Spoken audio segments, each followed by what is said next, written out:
Assalamualaikum warahmatullahi wabarakatuh.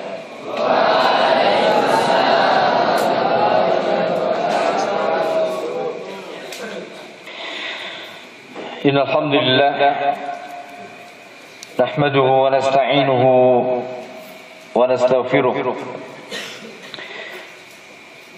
na'udzu billahi min shururi anfusina wa sayyiati a'malina.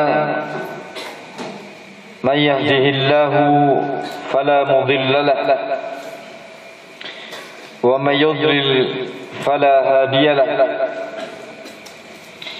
Asyhadu an la ilaha illallah wahdahu la syarika lahu wa asyhadu anna Muhammadan abduhu wa rasuluh. Ya ayyuhalladzina amanu taqullaha haqqa tuqatih wa la tamutunna illa wa antum muslimun.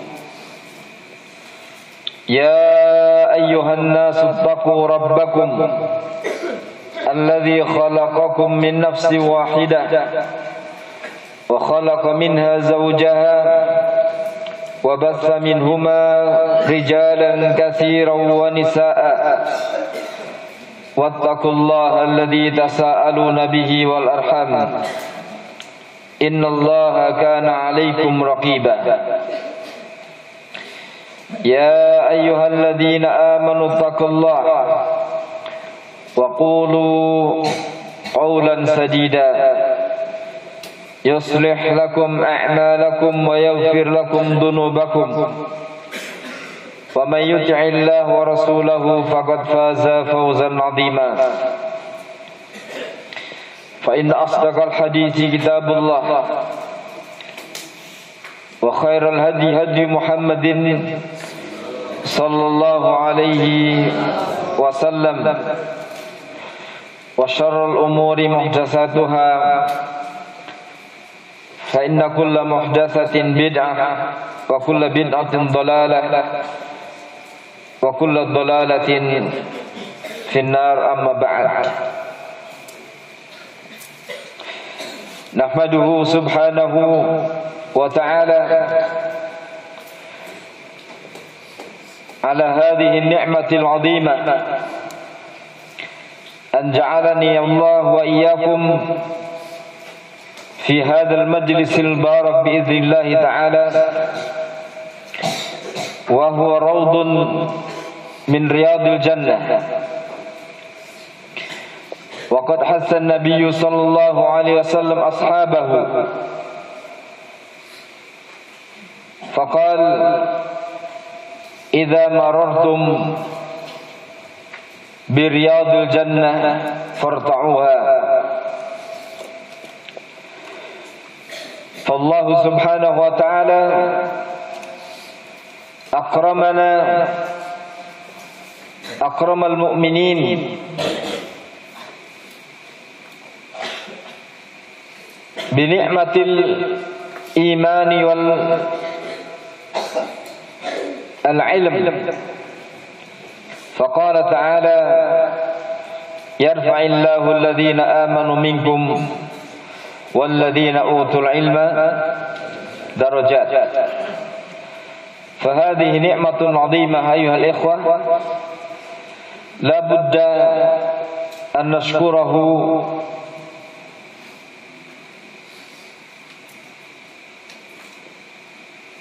syukran jazila ala hadha wa ala hadhihi al-ihsan. Faqad basharana Allah subhanahu wa ta'ala linakuna min as-salihin min al-falihin fi dunya wal akhirah. Baik. Pada kesempatan malam hari ini, ikhwafillah, kita akan bersama-sama belajar mengkaji satu permasalahan yang menjadi inti dakwah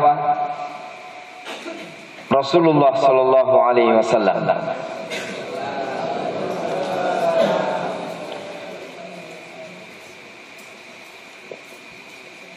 Rasulullah sallallahu alaihi wasallam diutus oleh Allah Subhanahu wa taala.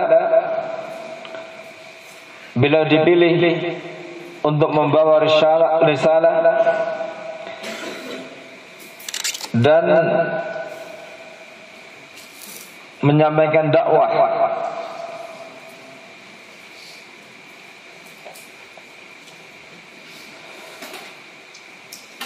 Qul hadhihi sabili ad'u ila Allah ala basiratin ana wa man ittaba'ani. Allah berfirman, qul, katakan ya Muhammad, hadhihi sabili, inilah jalanku. Jalan Rasulullah sallallahu alaihi wasallam adalah jalan yang telah ditegaskan oleh Allah Subhanahu wa taala. Hadhihi sabili. Kalimat hadhihi min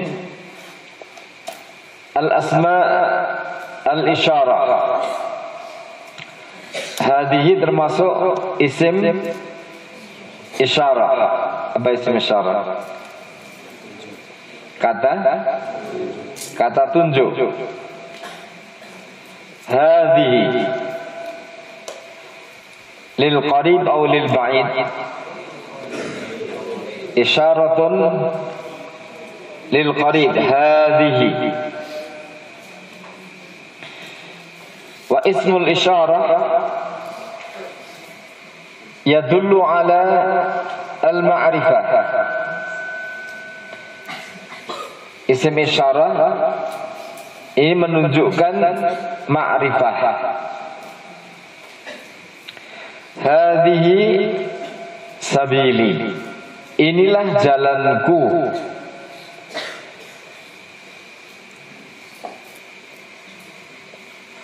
Ini pernyataan Rasulullah sallallahu alaihi wasallam atas perintah Allah. Apa jalannya Rasul? Ad'u ilallah ala basiratin. Aku berdakwah, mengajak manusia kepada Allah, kembali kepada Allah di atas basirah, di atas ilmu. Al-basiratu hiya al-ilmu wal yaqin. Nah, mengajak manusia untuk kembali kepada Allah Subhanahu wa taala dengan dasar ilmu dan keyakinan. Itulah jalan Rasulullah. Nah, kemudian apa yang menjadi target, menjadi tujuan dari dakwah Rasulullah?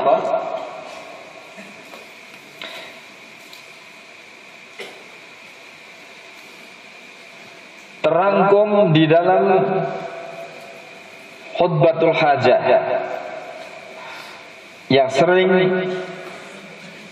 disampaikan oleh Rasulullah sallallahu alaihi wasallam di majelis-majelis beliau dalam berbagai kesempatan.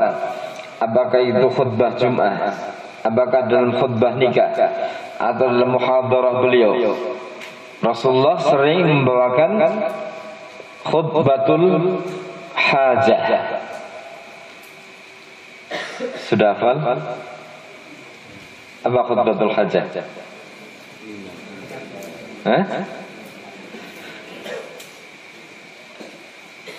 Sering kita baca. Innal hamdalillah.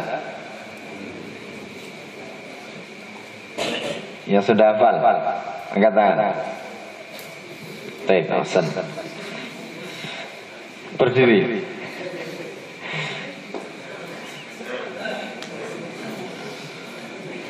Nah, menghadap sana, latihan khutbah. Sini.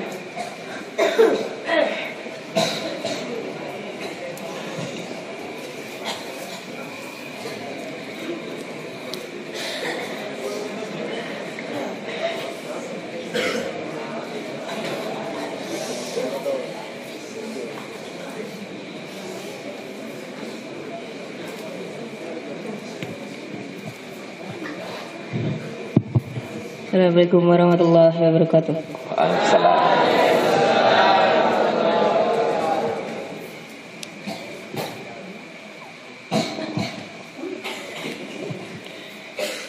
Innal hamdalillah nahmaduhu wa nasta'inuhu wa nastaghfiruh wa na'udzu billahi min shururi anfusina wa min sayyiati a'malina. Man yahdihillahu fala mudilla lahu wa man yudlil fala hadiya lahu. Asyhadu an la ilaha illallah wa asyhadu anna Muhammadar Rasulullah. La nabiyya wa la rasula ba'dah. Amma ba'd. Terus? Sudah? Baik.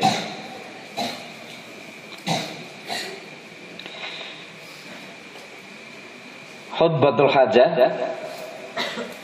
Rasulullah memulai dengan memuji Allah. Innal hamda lillah. Ya. Pernyataan dengan kata inna. Apa inna artinya? Sesungguhnya. Ini li taukid, ini menunjukkan penguat. Innal hamdalillah.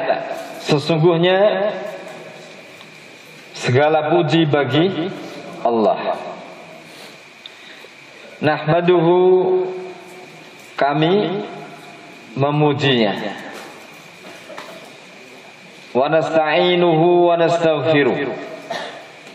Kami mohon isti'anah, mohon pertolongan kepadanya serta mohon ampun kepadanya.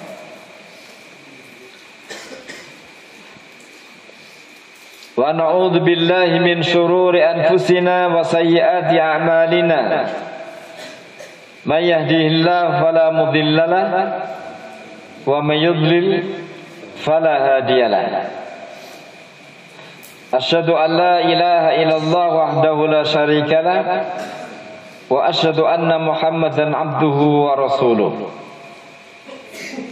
Sampai di sini ini menjelaskan tentang tujuan dakwah yang pertama. Apa? Mengajak untuk bertauhid. Di situ ada kalimat syahadat. Asyhadu an la ilaha illallah wa asyhadu anna Muhammadan abduhu wa rasuluh. Nah, di situ ada pujian kepada Allah Subhanahu wa taala. Ada minta pertolongan kepada Allah. Ini tauhid dalam hal ibadah. Dan inti dakwah Rasulullah yang pertama adalah mengajak manusia untuk mentauhidkan Allah.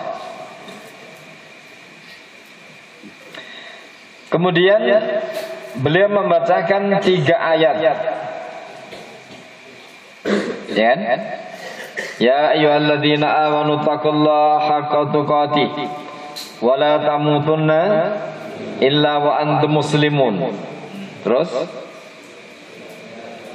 ya ayyuhan nasu taqu rabbakum alladzi khalaqakum min nafsin wahidah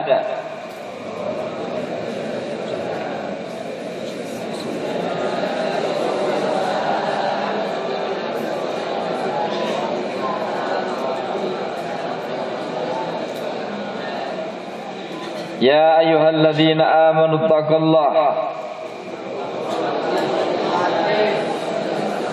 wa qulu qawlan sadida yuslih lakum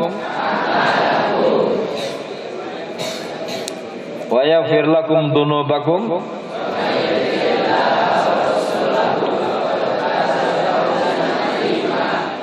Ini adalah tujuan dakwah yang kedua. Ketiga ayat ini berbicara tentang takwa. Ya ayyuhalladzina amanu taqullah. Ya ayyuhan nasu taqu rabbakum. Ya ayyuhalladzina amanu taqullah wa qulu qawlan sadida. Disampaikan oleh Rasulullah 3 ayat yang semuanya berbicara tentang takwa.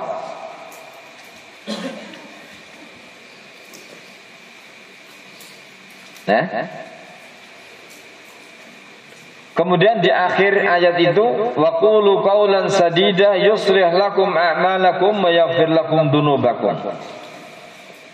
Dengan ketakwaan maka Allah akan mengislah. Ketakwaan menghadirkan qawlan sadida. Apa qawlan sadida? Pakai sin bukan pakai shin. Kalau qawlan sadida itu ucapan yang kasar, yang keras. Qaulan sadida, kalimat yang baik. Nah, beda titik, beda makna. Kalian baca shin, ya ayyuhalladzina amanu taqullaha wa qulu qaulan sadida. Nah, itu ngejar rusak. Dan ucapkan kalimat yang kasar. Nah, qaulan qaulan sadida. Orang yang bertakwa ucapannya baik, bicaranya baik. Nah, wa yuslih lakum a'malakum, dan Allah mengislah amalnya menjadi amal yang saleh. Jadi buah ketakwaan itu harus melahirkan ucapan yang baik dan amalan yang saleh.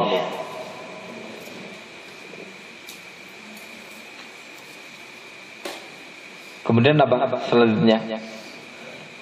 Wa yaghfir lakum dunubakum, dan Allah akan mengampuni dosa kalian. Tapi di mana letaknya dosa? Dosa itu letaknya di mana?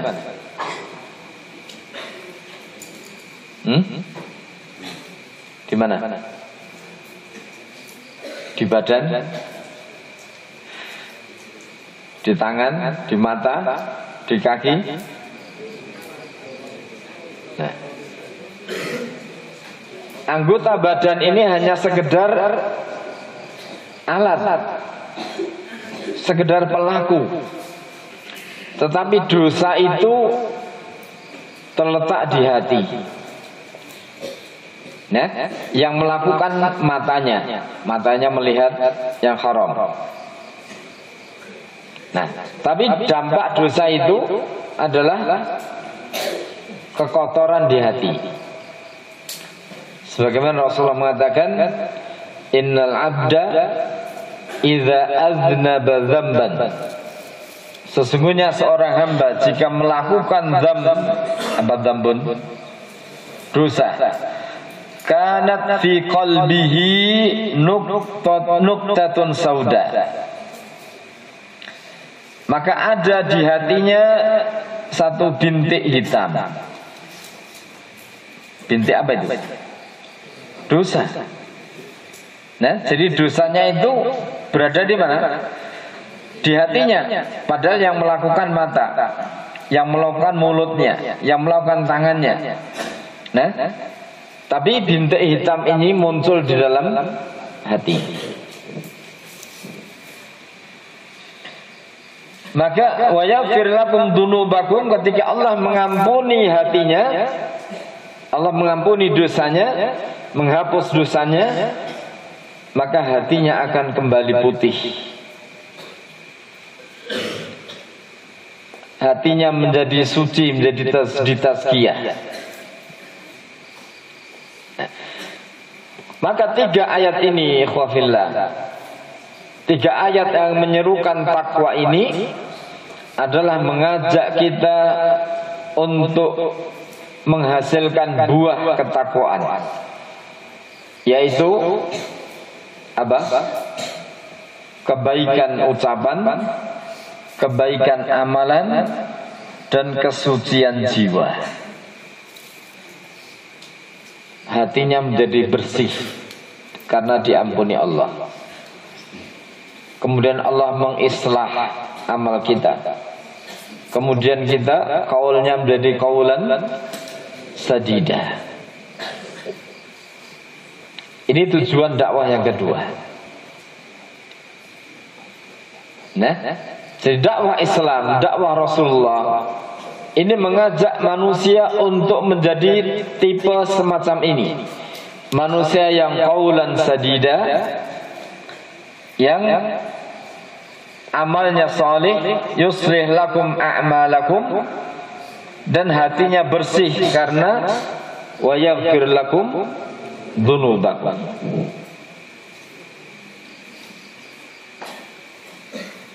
Ini Islam.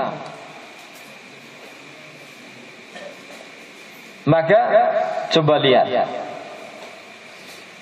kalau ternyata kita berislam, sudah berapa tahun antum Islam? 3 tahun. Jangan-jangan masuk Islam baru di pondok. Sejak lahir sudah Islam. Baik. Nah, kalau orang tuanya Muslim, maka dia sejak lahir dihitung Muslim. 14 tahun sudah Islam. Artinya kalian sudah menjawab panggilan Rasulullah, dakwah Nabi. Tetapi 3 hal ini sudah hadir atau belum? Kalau bicaranya sadida, kalau berbuat, nah beramal, yuslih lakum a'malakum, kemudian hatinya wa yaghfir lakum dzunubakum, hatinya bersih, tidak ada noda, tidak ada penyakit. Nah, hatinya tidak dikotori dengan penyakit. Ada penyakit hati. Apa misalnya? Penyakit hati, hasad, terus iri, sombong, riya, bakhil, takabur sombong. Apalagi syirik. Nah, ini penyakit yang paling parah. Kemudian suudzon. Nah, masih ada nggak itu di hati kalian? Kadang-kadang masih sombong nggak? Kadang-kadang suka hasad tidak? Kadang-kadang curiga nggak dengan temannya? Suudzon. Nah, berarti 14 tahun Islam ternyata belum hadir tujuan dakwah yang kedua ini.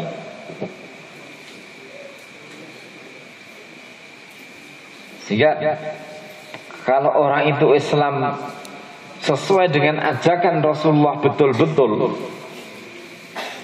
nah, kalian bisa bayangkan ada model manusia, omongannya selalu baik, amalnya selalu soleh, hatinya bersih. Ada gak? Ada. Rasulullah. Nah, ini tujuan dakwah yang kedua. Yang ketiga, Rasulullah mengatakan, fa inna asdaqal hadis kitabullah wa khairal hadi hadi Muhammadin sallallahu alaihi wasallam wa syarrul umur muhdatsatuha fa inna kulla muhdatsatin bid'ah wa kulla bid'atin dhalalah wa kulla dhalalatin finnar. Sebaik-baik perkataan adalah kalamullah, sebaik-baik petunjuk adalah petunjuk Nabi sallallahu alaihi wasallam. Kalau kita mengetahui sebaik-baik ucapan adalah Al-Quran, sebaik-baik petunjuk adalah petunjuk Nabi, sunnah Rasulullah, maka ini membawa konsekuensi. Kalau sudah tahu, terus gimana? Nah, Kalau kita tahu bahwa yang benar itu yang dibawa Rasulullah, terus bagaimana? Ikuti. Maka bagian ketiga dari khutbatul hajat ini berisikan tentang perintah untuk ittiba Rasul sallallahu alaihi wasallam.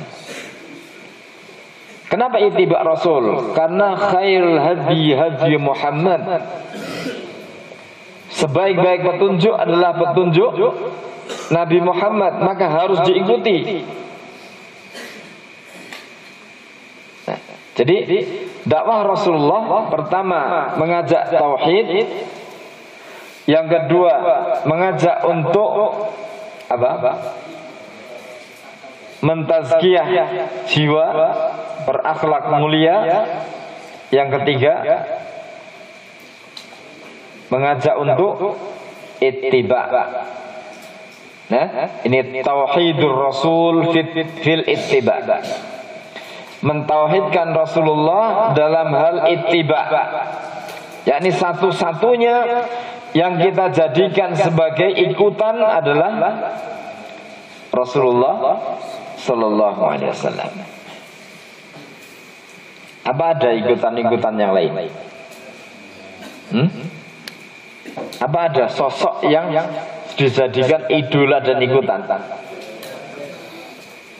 Ada gak? Ada.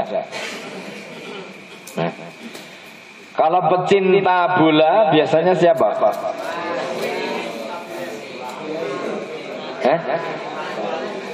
Idolanya siapa kalau pecinta bola?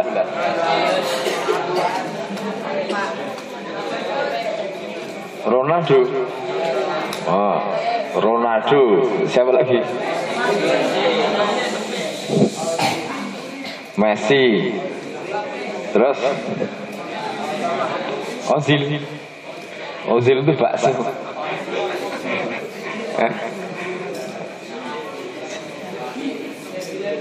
Loh, kalau pencinta bola harus tahu ini.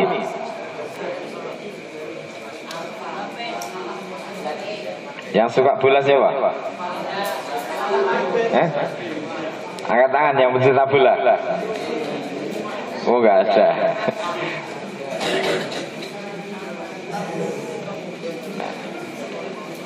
Coba.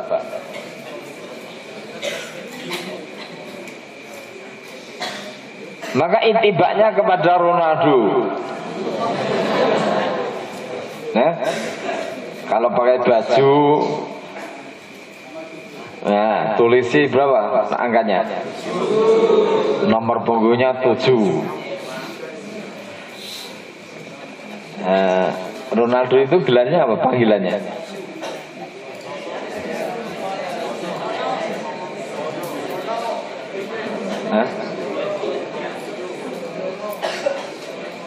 Apa? CR7 ya? Nah, apa? CR7 apa itu? Cristiano Ronaldo nomor 7. Kira-kira agamanya apa? Nah, kalau namanya Cristiano itu agamanya apa kira-kira? Islam. Nah.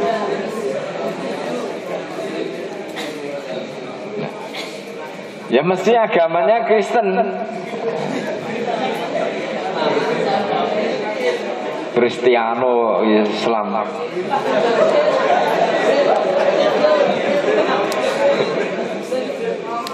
Nek Gabriel Islam. Nah, Gabriel itu apa? Gabriel itu Jibril.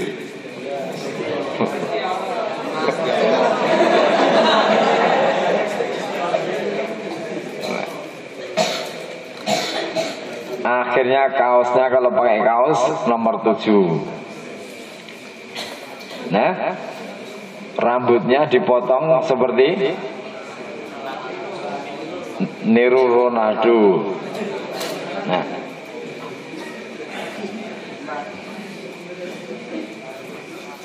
padahal muslim. Nah, sedangkan kalian mengetahui khairul hadi hadi Muhammadin sallallahu alaihi wasallam. Sebaik-baik petunjuk Nabi itu komplit. Petunjuk dalam berpakaian, petunjuk dalam penampilan, petunjuk dalam perbuatan. Nah, Rasulullah memberi petunjuk tidak dalam gaya hidup. Memberi mulai dari makan, beliau memberikan petunjuk makan ada.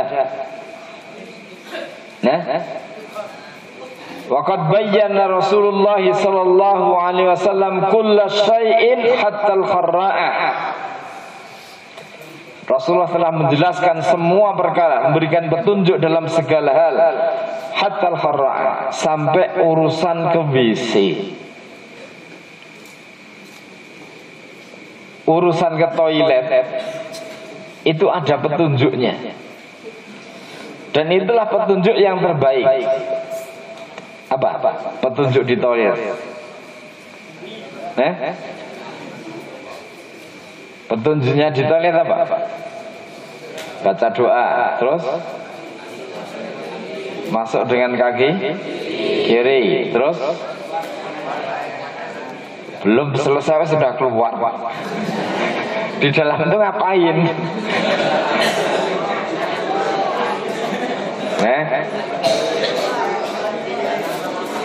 Apa yang dilakukan di dalam? Nah, Rasulullah mengatakan fala tastaqbilul qiblata wala tastadbiruha. Jangan menghadap kiblat atau membelakangi kiblat. Coba sampai itu diatur. Ketika masuk WC, buang hajat, ingat, tidak boleh menghadap kiblat atau membelakangi. Berarti kalau kita harus kemana arahnya?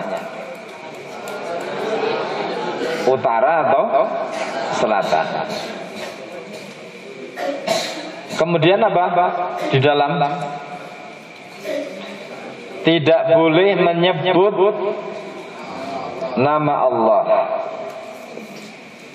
Nah, tidak boleh menyebut nama Allah. Ke toilet bawa HP. Waalaikumsalam warahmatullahi. Nah, baru asik. Nah, dapat telepon. Akhirnya nomor telepon di WC. Assalamualaikum. Waalaikumsalam warahmatullahi warahmatullahi. Berarti ada kalimat Allah. Dikabari astagfirullah.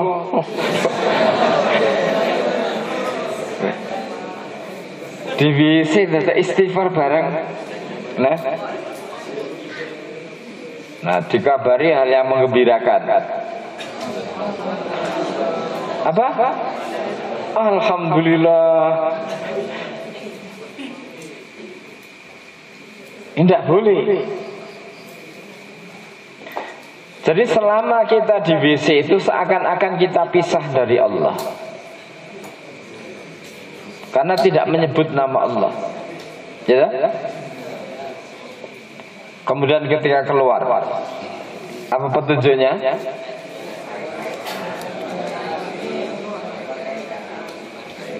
Sebelum keluar, terus istinja dulu. Jangan belum cebok sudah keluar. Nah, bersihkan dulu. Membersihkan dengan tangan kiri. Ini petunjuk Nabi.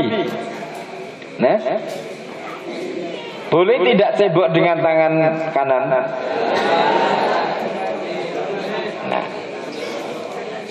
Nah, kecuali dalam keadaan terpaksa.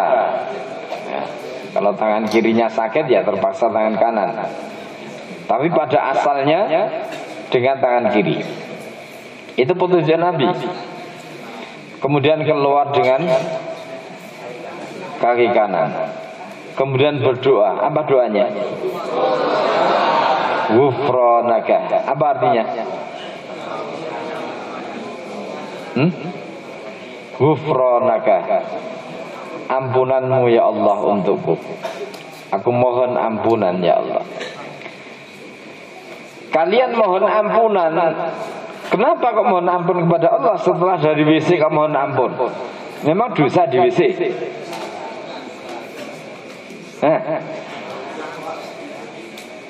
Ketika kita keluar kok ucapannya itu ghufranaka, itu sama dengan astaghfirullah. Memang di dalam tadi berdosa, kok minta ampun? Kenapa? Kok istighfar? Karena ketika di dalam WC kita tidak bisa menyebut nama Allah. Mestinya setiap saat kita ini menyebut nama Allah. Subhanallah, subhanallah, Allahu Akbar, astagfirullah. Tapi ketika di WC semua itu tidak bisa. Sehingga seorang muslim ketika merasa jauh dari Allah segera bertaubat. Ghufranaka, astagfirullah ya Allah, saya tadi beberapa saat tidak menyebut namamu. Maka dilarang berlama-lama di toilet. Kenapa? Karena semakin lama dia tidak menyebut nama Allah. Nah, sehingga ghufranaka. Kalau dalam masalah khara', masalah WC saja ada petunjuk, tentu dalam masalah kehidupan yang lain Rasulullah memberikan petunjuk. Dan itu harus diittibai, harus diikuti. Baik. Jadi inti dakwah Rasulullah yang pertama at-tauhid, mengajak untuk mentauhidkan Allah. Yang kedua, mengajak bertakwa, menghadirkan tazkiyatun nafas, akhlakul karimah. Yang ketiga, ittiba Rasul sallallahu alaihi wasallam. Baik, siapa yang bisa menyebutkan 3 tujuan dakwah Rasulullah? Baik. Jangan dia catatan.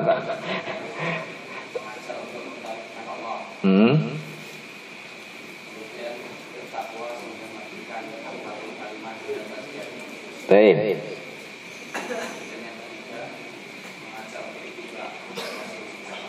Nah, baik. Nih, saya kasih hadiah.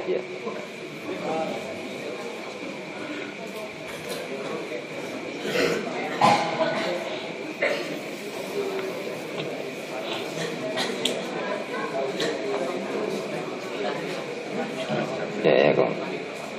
Nah.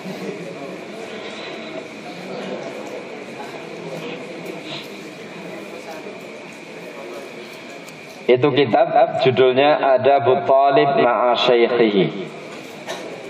Nah, adab murid pelajar kepada gurunya. Dan ini yang akan saya bahas. Nah,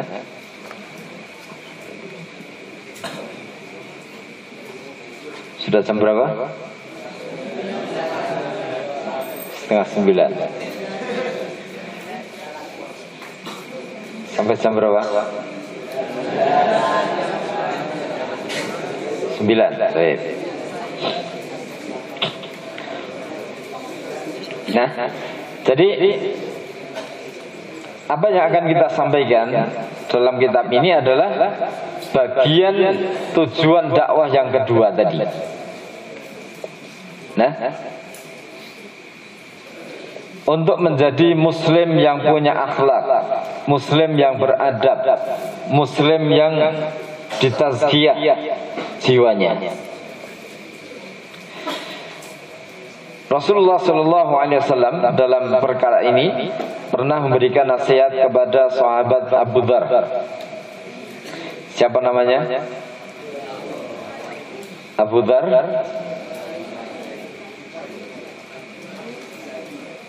Ya, Abu Dzar Al-Ghifari. Jundub ibnu Junadah.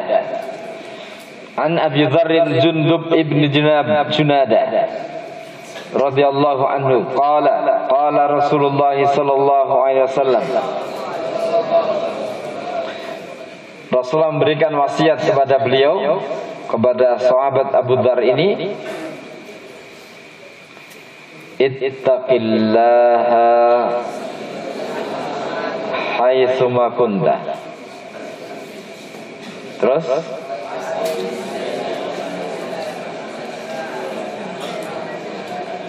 Baik. Ada di mana hadis ini?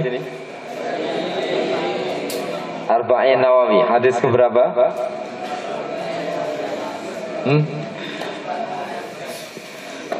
Ittaqillaha haitsu ma kunta.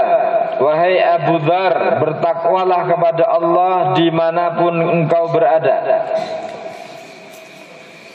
Perintah takwa. Nah, kemudian setelah perintah takwa apa?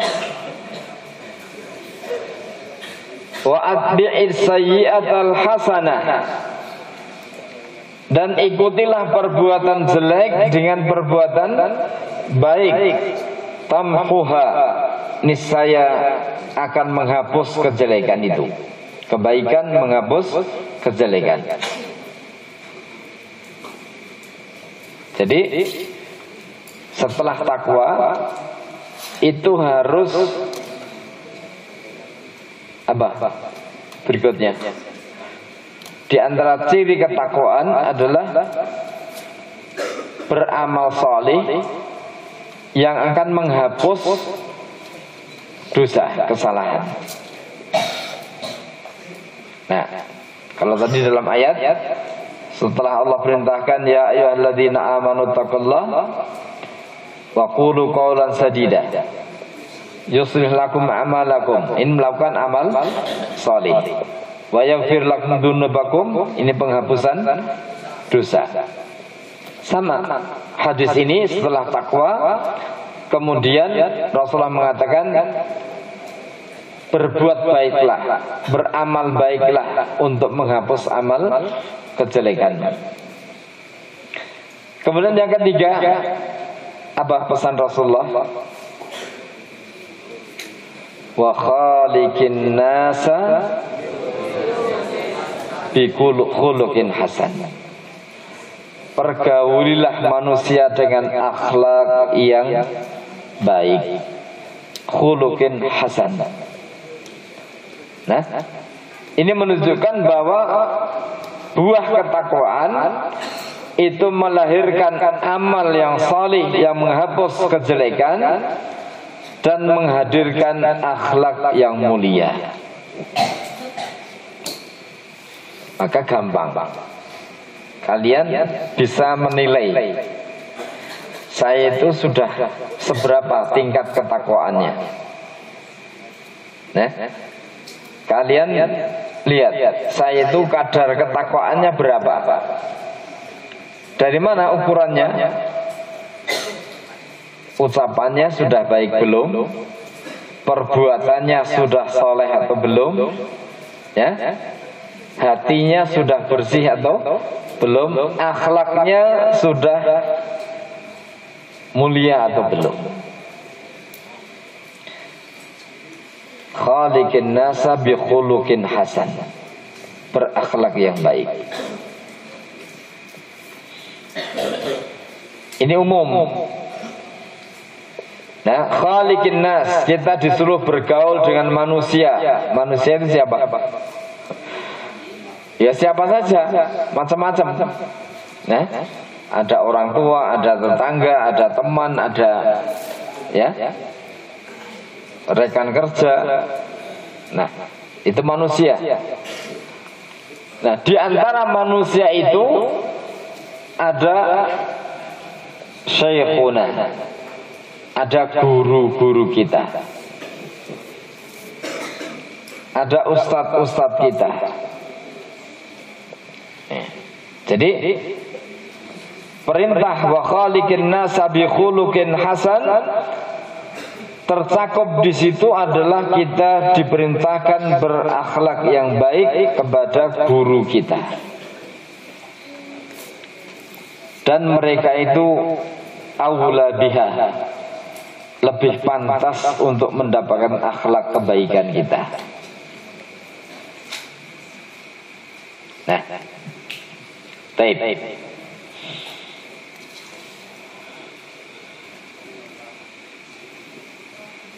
Silakan dibuka kitabnya halaman 5 dibacakan. Nah, sudah dapat kitab harus baca.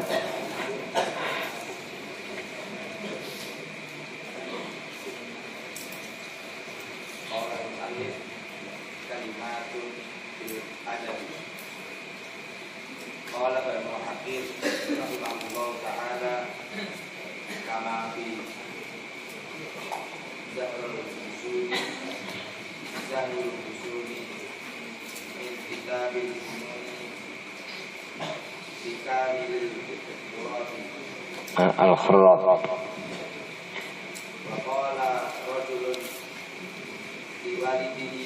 Li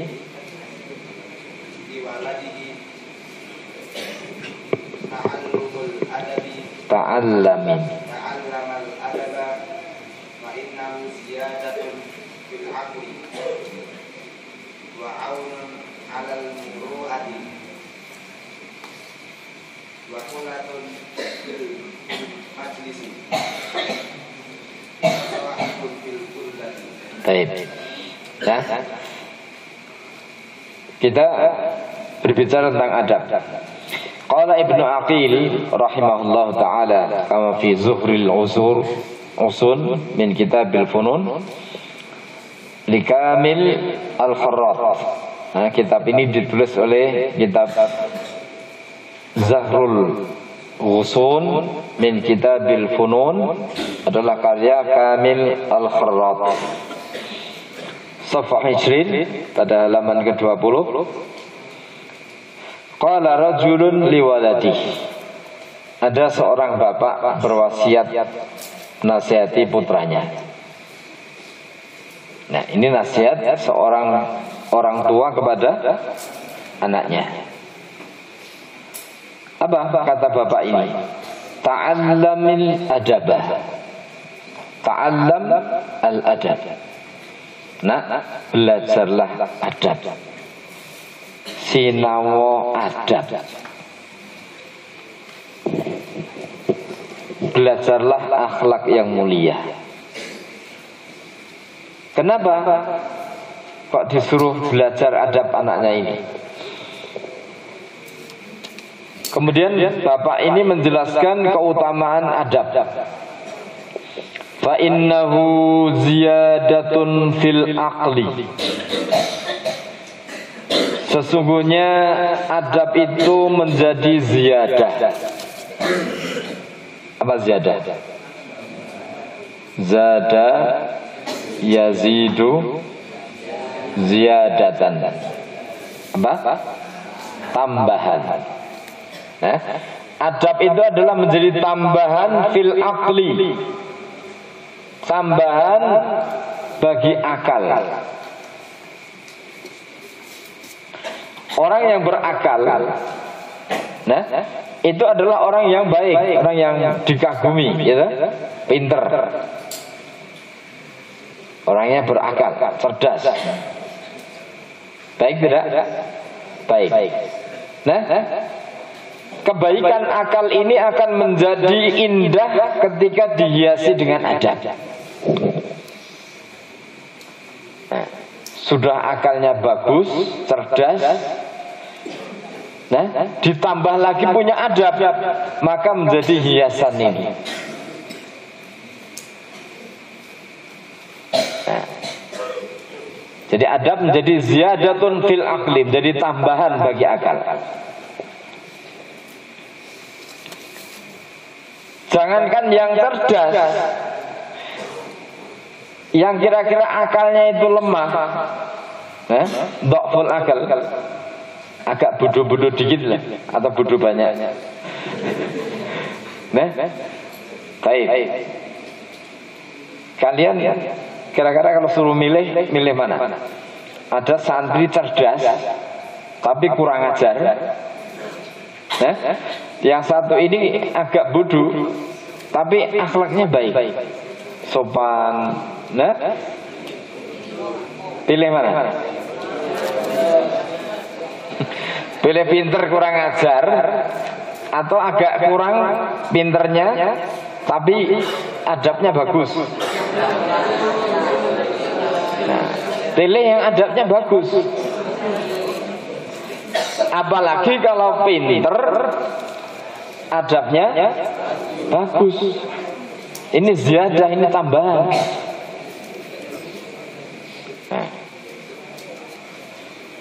Anaknya cerdas. Wah, matematika 100. Apalagi yang sulit-sulit itu pelajarannya. Fisika 100. Tapi omongannya kasar. Tukang miso-miso.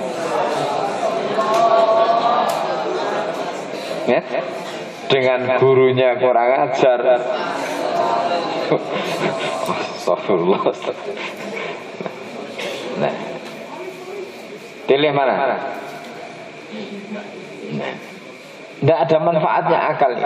Ini pun kalau nanti jadi orang, ini lebih banyak merusaknya daripada baiknya. Kepinterannya nanti akan dimanfaatkan untuk kejahatan. Pinter neng suka bohong, ya sudah, nanti akan menggunakan kepinterannya untuk kejahatan. Nah, baik. Itu diantara faedah adab. Fa innahu ziyadatun fil aqli wa aunun 'alal muru'ati. Dan adab itu menjadi aunun, pembantu, 'alal muru'ati, untuk menjaga kehormatan diri. Muru'ah. Nah, orang yang punya adab, maka dia akan berusaha menjaga kehormatan dirinya. Dia paham kalau saya bicaranya jelek, saya suka miso, maka saya ini jadi direndahkan. Saya ini rendah. Saya ini tidak terhormat. Ya kan? Mana yang lebih dihormati? Orang yang kalimat ucapannya baik atau orang yang kalimat ucapannya kotor-kotor? Baik. Kalau kalian ketemu orang bicaranya kasar, kotor, gampang miso, pasti orang ini tidak punya harga diri. Orang ini tidak punya kehormatan. Nah,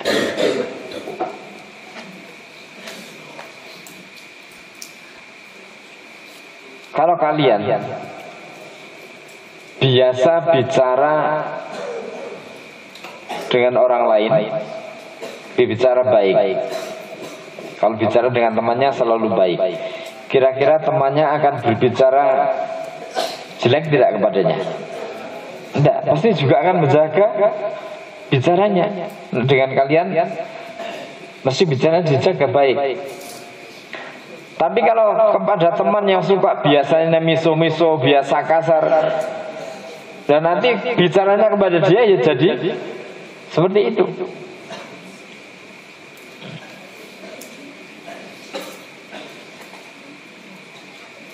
Saya itu kalau pas ya di desa-desa di jamaah, kenapa? Orang-orang itu sering boso dengan saya.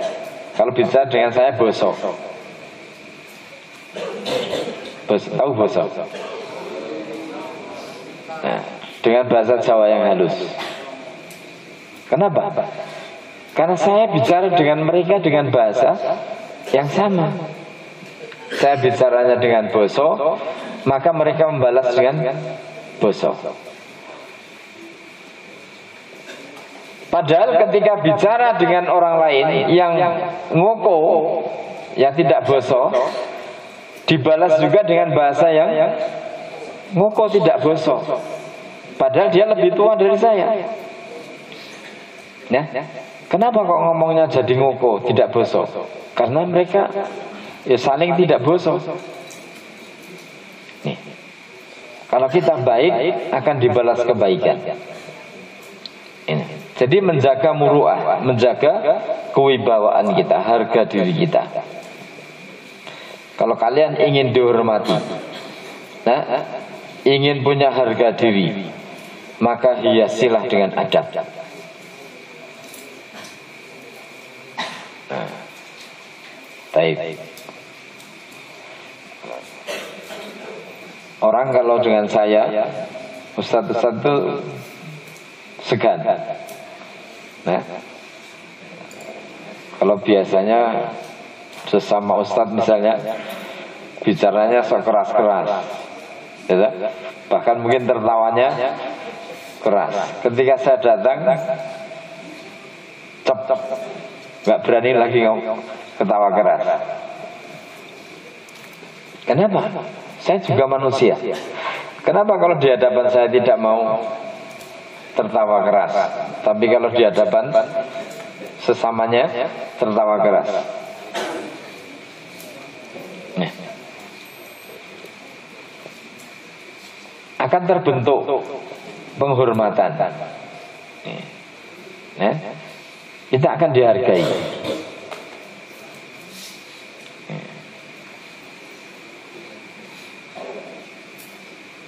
Dengan akhlak yang mulia. Wa khullatun fil majlisi, dan adab itu adalah khullah, menjadi hiasan di dalam majlis. Kalian bermajlis semacam ini, akan semakin indah majlis itu ketika dihiasi dengan adab. Apa adabnya majlis? Di antara adab dalam majelis,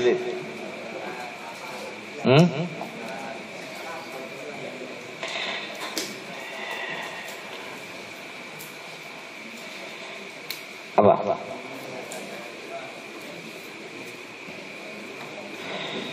Wa idza qila lakum tafassahu fil majlisi fafsahu. Di antara adab di dalam majelis adalah tafassuh, memberikan ruang kepada temannya. Kalau ada yang terlambat, kalau masih bisa duduk, diberi tempat, lapangkanlah majelis. Nah, maka akan menjadi nyaman. Yang datang ya enak, yang kedatangan juga menerima dengan ikhlas. Baik. Kalau masing-masing tidak mau memberikan ruang kepada temannya, akhirnya yang datang terakhir di belakang, di luar, padahal sedang hujan. Bagaimana perasaannya? Nah, padahal lihat di depan itu masih kosong, dia tidak diberi ruang. Di antara adab dalam majelis, Rasulullah mengatakan apa?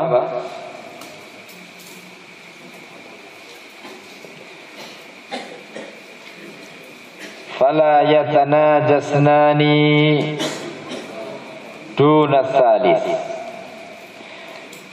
Janganlah dua orang tanaji, berbisik-bisik, tidak melibatkan orang ketiga. Ada 3 orang yang ini bermajelis ini dalam satu tempat, dalam satu majelis. 3 orang yang ini dengan ini bisik-bisikan. Nah, sementara ini tidak diajak. Kira-kira bagaimana perasaan si B ini? Dia pasti seudon, ya kan? Nah, dia bicarakan apa? Jangan-jangan rasani saya. Nah, si B ini mesti seudon. Lihat, Akibatnya menjadi hatinya kotor, suudzon. Apalagi bisik-bisiknya sambil melirik. Nah, sudah bisik-bisik sambil lirik si B ini, tambah sakit hati lagi. Nah, apa maknanya? Rasulullah Shallallahu Alaihi Wasallam memerintahkan kita untuk mura'atus syu'ur, ya, untuk menjaga perasaan, menjaga perasaan. Di dalam majelis, adab dalam majelis itu menjaga perasaan. Misalnya di majelis seperti ini, ada yang kentut, malu tidak? Yang kentut ini malu tidak? Malu. Maka tidak usah kalian, sudah diam saja, dinikmati aja. Nah,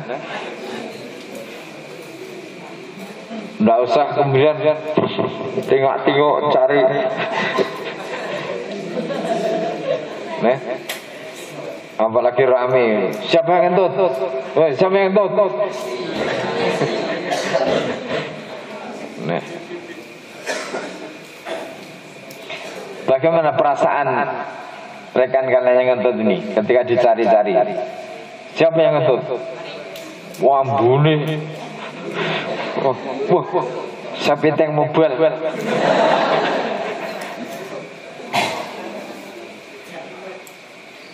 Artinya keloro-loro enggak?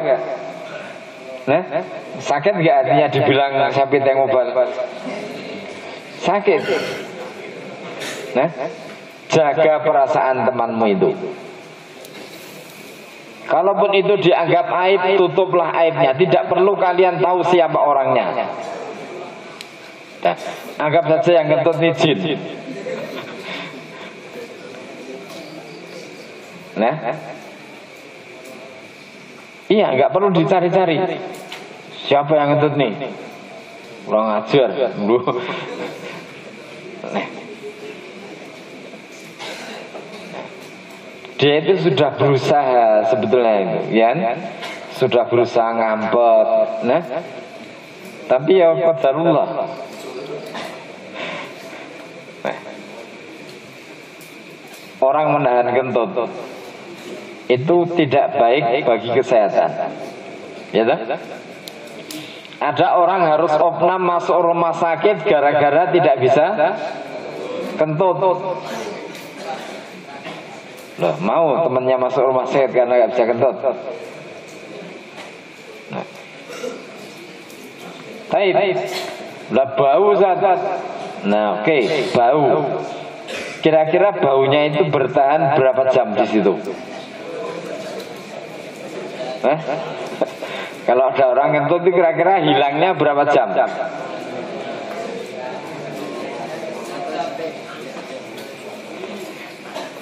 Paling berapa menit kan? Semenit nggak ada.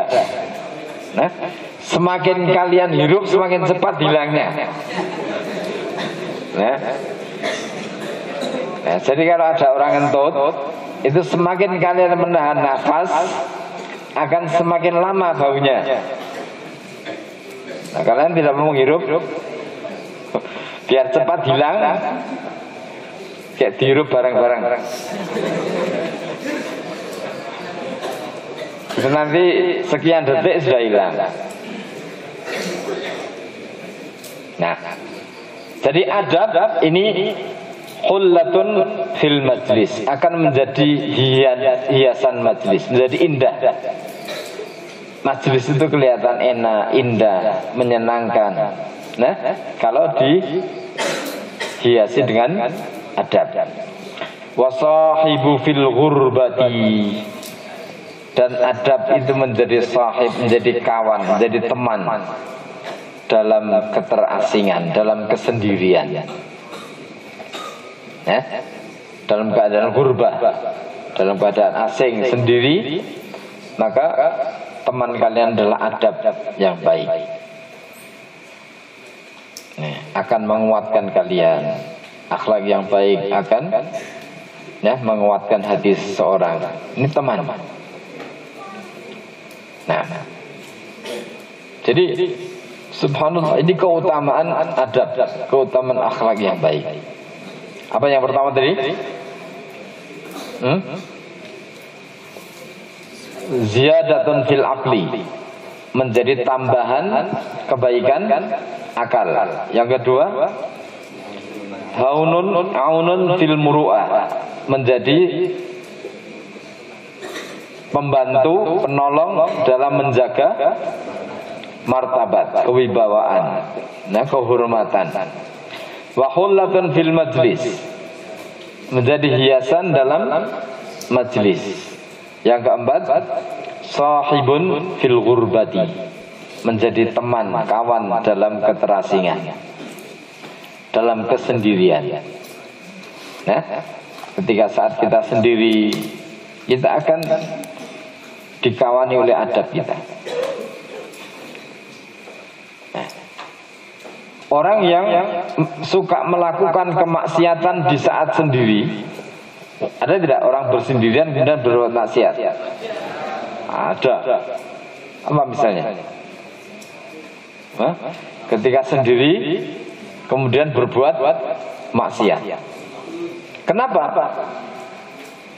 Karena adabnya kepada Allah hilang. Seandainya saat itu dia punya adab kepada Allah, ya, dia berhusnudzon kepada Allah bahwa Allah melihatku, walaupun aku sendiri tapi Allah Maha tahu. Maka adabnya kepada Allah ini akan menjaga dia. Khasyah, rasa takutnya kepada Allah, adabnya ini akan menjaga dia. Maka di dalam kisah Israiliyat, disebutkan ada seorang pezina yang akhirnya masuk surga.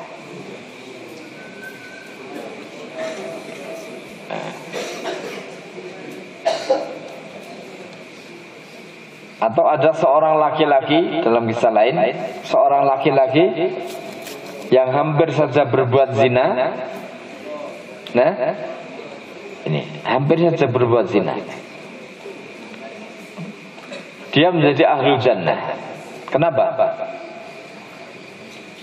Karena di saat-saat itu muncul adabnya kepada Allah, khasyah kepada Allah.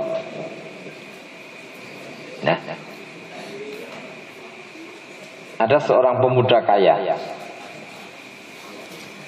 Dia punya sepupu, anak paman.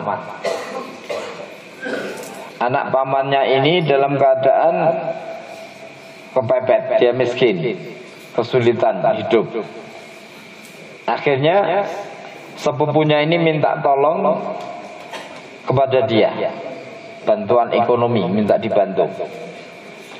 Karena dia orang kaya, ya, dia beri syarat. Saya mau bantu kamu, asalkan kamu mau saya ajak berbuat zina. Kalau kamu mau diajak zina, sudah, hidupmu tak tanggung. Boleh tidak dengan sepupu? Nah, ya, diajak zina. Maka wanita ini karena terpaksa, karena kondisi ekonomi, akhirnya dengan berat mengiyakan. Waduh. Waduh, alhamdulillah. Nah,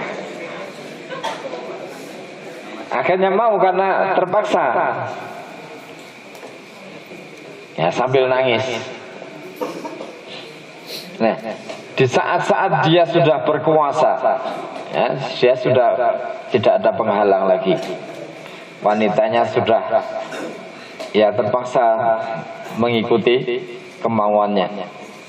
Nah, di saat akan berbuat itu, dia kemudian ingat kepada Allah. Muncul rasa takutnya kepada Allah. Nah, tuh Allah melihat saya. Akhirnya dia tinggalkan wanita ini, tidak jadi zina. Berikut bantuan yang sudah diberikan. Uangnya sudah diberikan, ditinggalkan, sudah dikasihkan, dan tidak jadi dia melakukan perbuatan zina. Dia bertobat kepada Allah. Nah, ini kalau orang tidak punya adab kepada Allah, maka mesti akan dilakukan. Nah, dia akan berani berbuat kejahatan, maksiat dalam kesendirian, di saat sepi. Tapi adabnya kepada Allah Subhanahu wa taala mampu menahan dia dari perbuatan keji. Nah, ini sahibun fil ghurfah, akan menjadi teman dalam keterasingan, dalam kesendirian. Baik, sampai di sini dulu.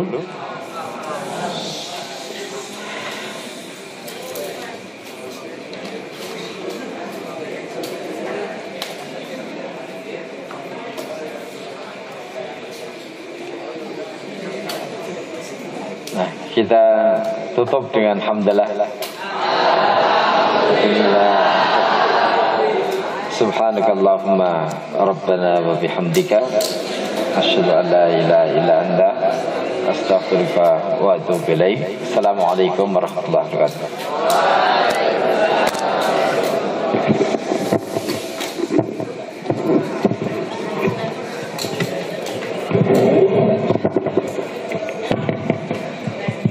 Syukron jazakumullah khairan wa fikron. Kita haturkan kepada Ustaz Sa'id Zahil Huda yang telah memberikan banyak nasihatnya. Dan Ustaz, sebelum ditutup ada beberapa pertanyaan yang masuk, Ustaz. Mungkin 2 atau 3 pertanyaan. Pertanyaan pertama, Ustaz, bagaimana jika ada orang yang rajin sholat jamaah namun perkataannya kasar, kotor, dan buruk kelakuannya? Syukran. Baik. Ada orang rajin sholat berjamaah, tapi kondisinya seperti itu. Ada ini? Ada nggak orang semacam ini? Ada. Baik. Apa kira-kira sebabnya? Ada orang rajin sholat, bahkan jamaah, itu pun di shaf pertama. Hebat kan? Sholatnya berjamaah di shaf pertama, tetapi apa tadi? Nah,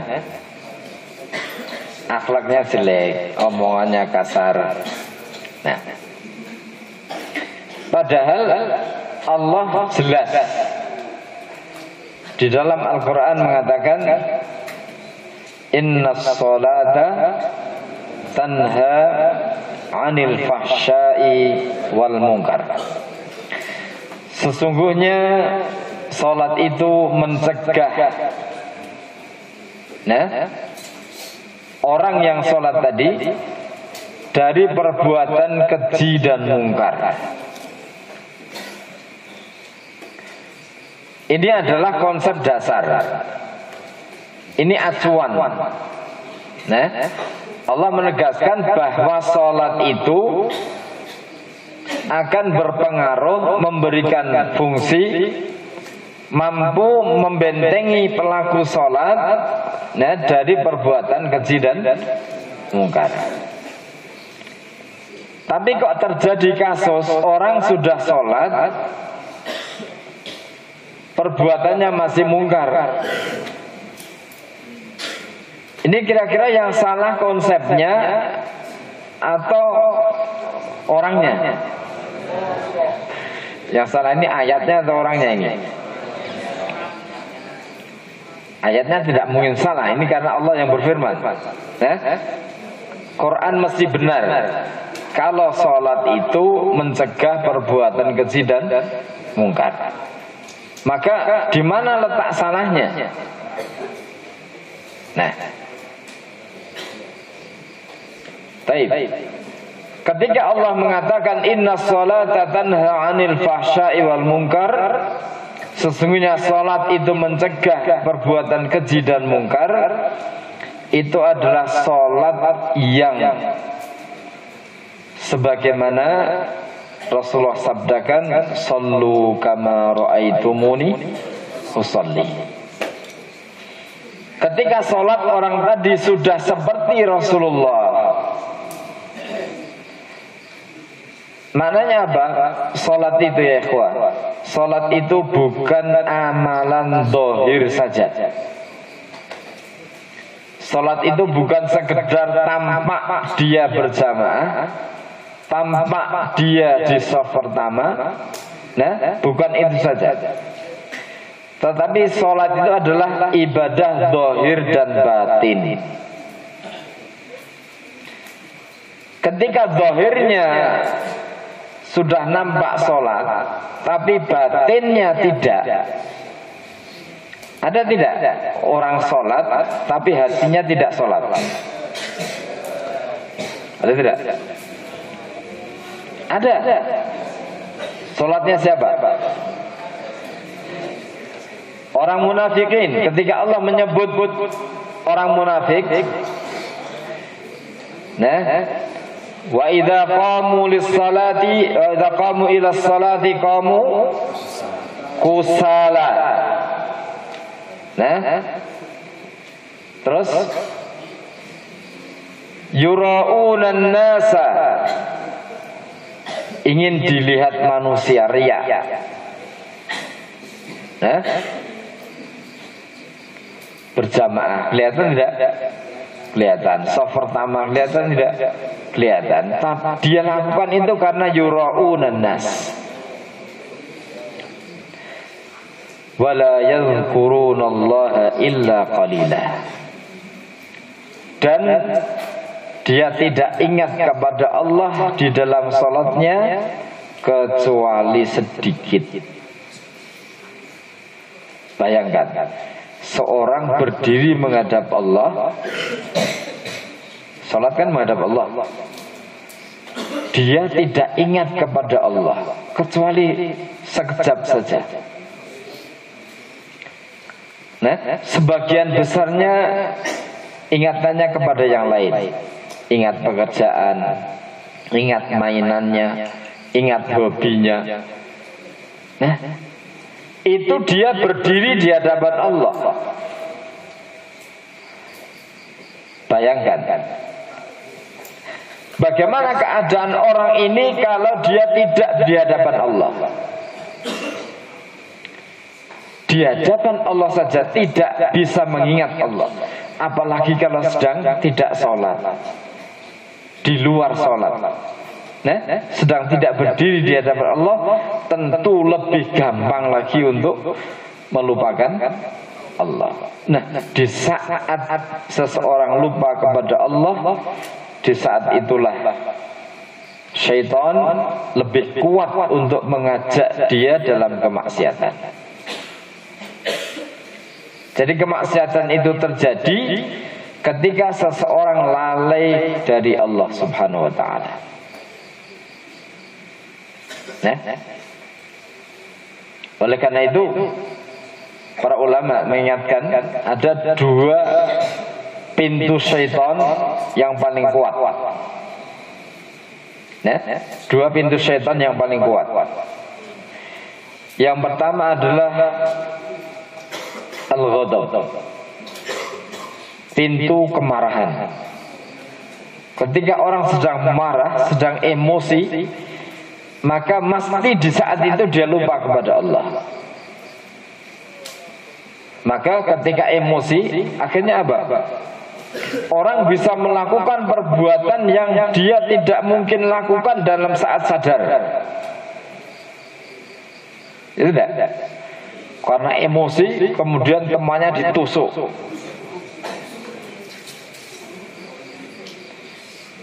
Mungkin tidak dalam keadaan sadar dia lakukan itu. Rasanya tidak mungkin. Tapi kok bisa terjadi? Nempeleng temannya, mukul temannya sampai karena emosi, karena kemarahan. Nah, di saat marah itulah seseorang itu lupa kepada Allah. Dan itu dimanfaatkan syaitan. Maka fil lahdatin wahidah, dalam sekejap waktu saja orang ini bisa melakukan perbuatan yang besar di sisi Allah.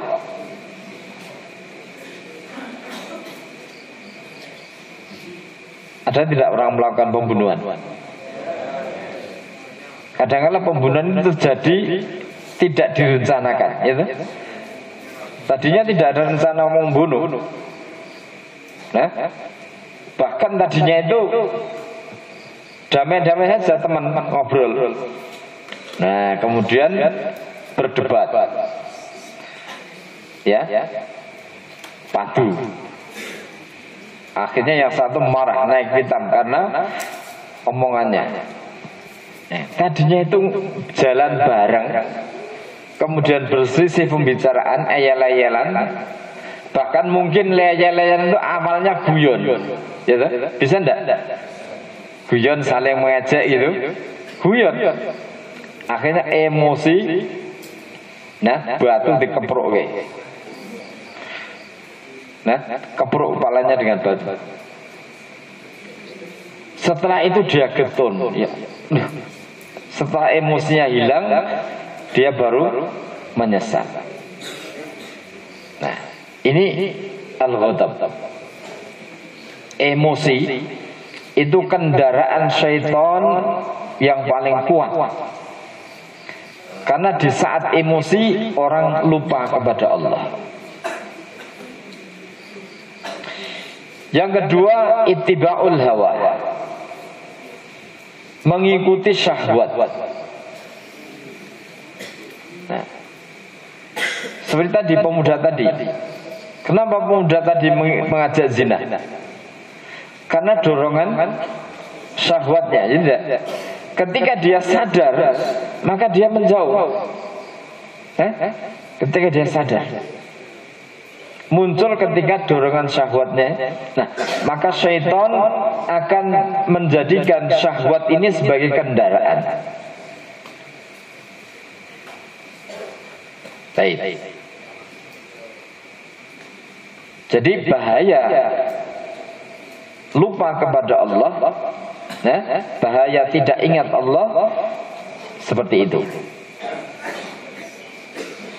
Kalau orang tadi sholatnya masih seperti ini, dia kelihatan sholat tapi banyak lupa kepada Allah, tidak khusyuk, ingatannya kemana-mana, sangat wajar kalau walaupun sudah jamaah tapi omongannya jelek, perbuatannya jelek.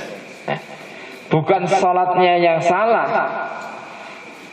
tapi cara sholat dia yang kurang benar.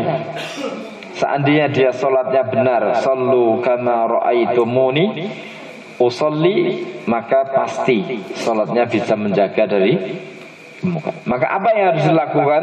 Orang ini harus introspeksi.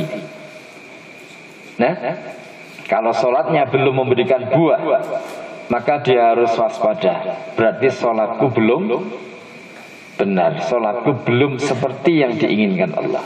Perbaiki sholatnya. Baik.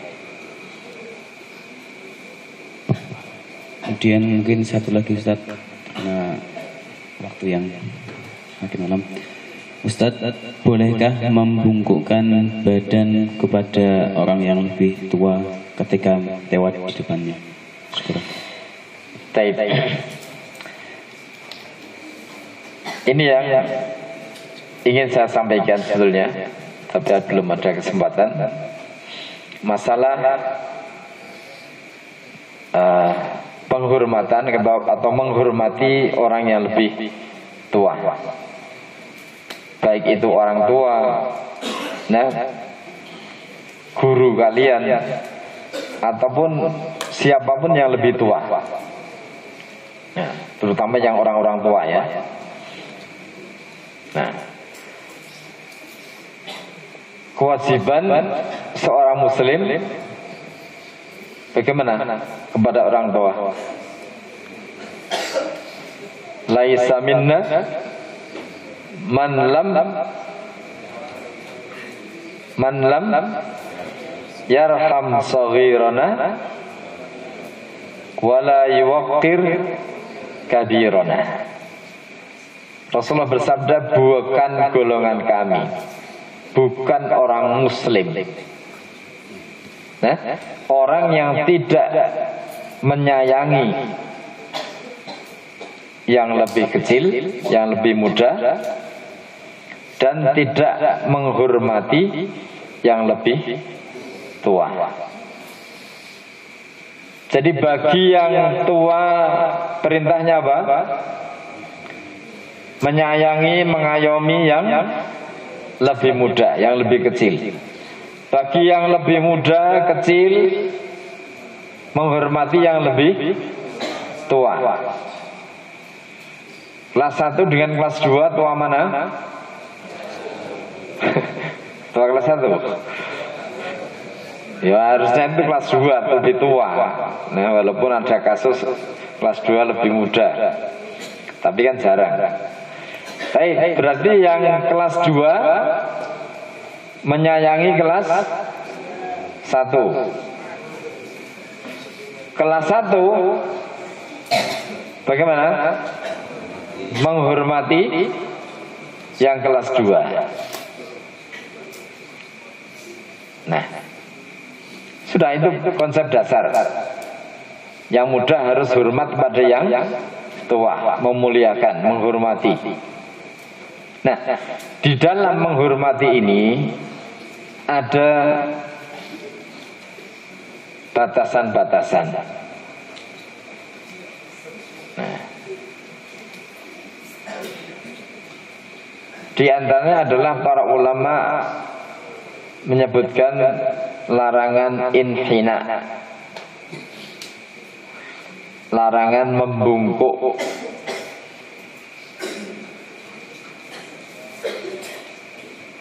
Nah, oleh karena itu kalau kita lihat para ulama, seperti Syekh Shalih Utsaimin, Muhammad bin Shalih Utsaimin, Syekh Abdul Aziz bin Baz, beliau ketika salaman itu mengangkat tangan, tidak membiarkan tangannya ke bawah. Kenapa? Supaya orang tidak bungkuk, karena kalau tangannya di bawah kan otomatis yang disalami akan bungkuk. Nah, maka beliau mengangkat tangannya supaya orang lain tidak bungkuk. Nah, kira-kira orang itu hormat tidak dengan Syekh bin Baz? Hormat. Nah, Raja Saudi saja hormat kepada Syekh bin Baz, apalagi orang-orang biasa. Nah, mereka sangat menghormati. Tetapi beliau menjaga, jangan sampai orang yang menghormati itu kemudian sampai membungkuk karena penghormatannya. Dijaga, beliau yang menjaga. Maka kalau salaman beliau mengangkat tangannya supaya tidak bungkuk orang.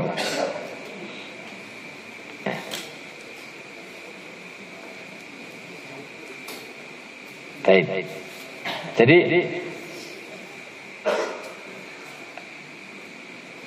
kita ini kadang-kala ada dalam dua sisi yang berlawanan. Dulu, saat ini, akhir-akhir ini saya sering ketemu dengan kalian, kemudian salaman. Ketika salaman kalian ada yang bungkuk, ya kan? Nah, di satu sisi ada kebaikannya. Ketemu Ustaz, salaman, menghormati itu baik. Dibandingkan beberapa saat yang lalu, banyak santri ketemu Ustaznya, datang itu tidak, Ustaznya datang ya diam saja, tidak menyapa, tidak mau salaman, malah pergi, ya kan? Itu terjadi beberapa waktu yang lalu. Sekarang ini ada perubahan. Sebetulnya baik. Kalian ustaznya datang disalami, ya, baik. Nah, setelah tadinya tidak nyalami sama sekali, sekarang nyalaminya berlebihan. Nah, ini dua sisi yang berlawanan. Sama-sama ekstrim. Ekstrim kanan, ekstrim kiri. Nah, baik. Kewajiban menghormati yang tua jelas. Tetapi di dalam Islam, nah, kita menghormati dalam kewajaran, sewajarnya saja. Nah, kalian salaman kemudian dengan tersenyum, walaupun tidak harus bungkuk. Nah, salaman dengan tersenyum, dengan tanya gimana Ustaz kabarnya. Nah, baik Ustaz. Nah, itu sudah bentuk penghormatan tanpa mengharuskan kemudian harus bungkuk-bungkuk. Kalau di pondok yang lain ada pondok-pondok, nah, memang diajarkan begitu dengan kiainya itu sampai bungkuk-bungkuk ya, sebagai rukuk itu. Ya kan? Ada tidak? Ada, dan saya mengalami. Nah, saya datang di satu pondok karena dianggap kiai, salamannya sampai terus dicium. Nah, jadi bersalaman ini terus dicium tangan.